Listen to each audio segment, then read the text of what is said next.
Există un sistem venos profund și cel superficial. Și pentru că doar cel superficial este cauza apariției varicelor, vă voi spune doar câteva cuvinte referitor la apariția, deci cauza acestor varicele. Se știe, aproape de către toată lumea, că pe traseul acestor vene și nu numai, există din loc în loc, fie din 3 în 3, fie din 5 în 5, la unii mai ca distanță mai mare, centimetri, niște valve care înleznesc circulația sanguină prin aceste vene într-un singur sens, atunci când din diverse motive.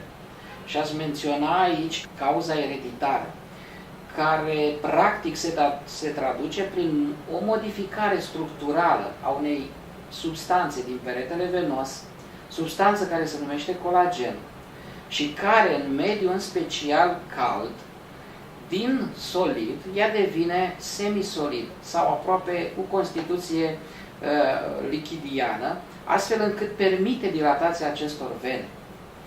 Valvele care la început închideau bine lumenul, deci interiorul venei, pentru că se dilată, devin incompetente, nu mai reușesc să închidă și nu mai reușesc astfel să facă față presiunii pozitive de această dată. Pentru că prin vene, de cele mai multe ori presiunea este negativă, adică este o presiune de aspirație mai mult.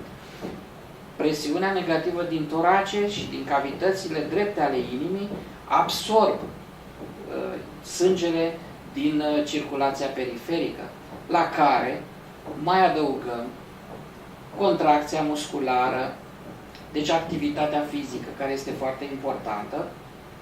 De asemenea, încălțămintea este foarte importantă și voi vorbi și despre asta. Și de asemenea, îmbrăcămintea. Aceste valve, când se strică, în ghilimele zis, când se strică, nu mai opresc sângele, astfel că se produce un reflux.